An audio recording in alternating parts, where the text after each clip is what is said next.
To say intimate partner violence is a problem in Canada is an understatement. Statistics show that every 6 days in this country, a woman is killed by her intimate partner. What are the signs of domestic abuse, and how can neighbors, friends, and families help? Mistry is from Go, Thrive, Go, and here with more. Good morning. Thanks for joining us. Thanks for having me, Brian. 44% of women report experience abuse in their intimate relationships. That is an alarming number. Yes, indeed, it is an alarming number. And that means that all of us know someone who is silently suffering from intimate partner violence. Yeah. What are the signs? What should we be looking out for? Well, you know, the one thing to know is abuse, when it's physical, you can identify it right away. But this is coercive control. And all of us must learn a little bit about coercive control, because this is really, really important. And so what are the signs you can look for? Is this person being isolated? You know, are they being controlled on who they can talk to, who they can speak with?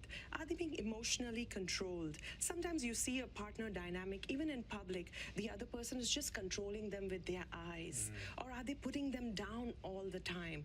Are they kind of breaking their confidence all the time? There's also lots of cultural nuance where I am the husband, so you must serve me in this way, or it's your job to do this, or it's your fault.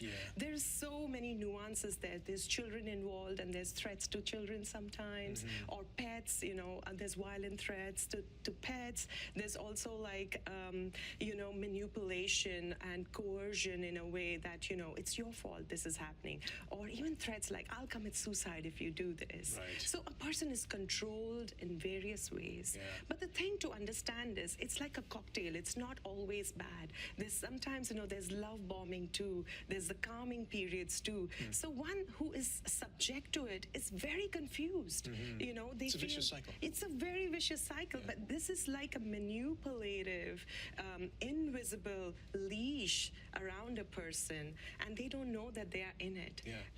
So we have a couple minutes. What should bystanders, what should friends, what should family members do in this instance? How can we help? Well, you know, one thing is to identify it, which we spoke the signs about. The second thing to do is keep the door open. Our job is not to solve this problem, and leaving a person is not a one and done thing, you know? So keep the door open. Just say, hey, is there someone in your family who may be making you feel uncomfortable?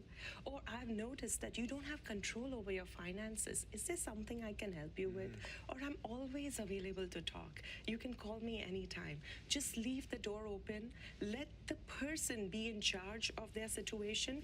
Build trust.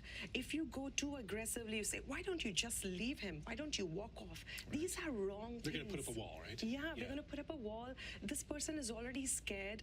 They are confused, and it's very hard to admit that you are in an abusive relationship, and also that your partner is an abuser. It's very hard to admit that, or realize that.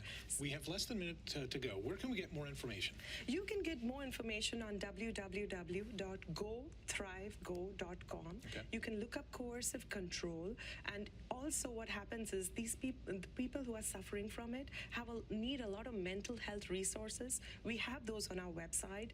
There's a 14-day free trial that is absolutely free, no credit card required. You can receive the resources you need, you can find the help you need, and you can find resources to shelters and other places too if you need to walk out the door. But the decision is up to you. It's not about breaking a relationship, it's about healing a person. Thank you so much for coming in and sharing this insight, and I'm sure some people will take advantage of that 14-day free trial. Thank you so much. Thank you so much for having me. More Morning Live coming up after the break. Good.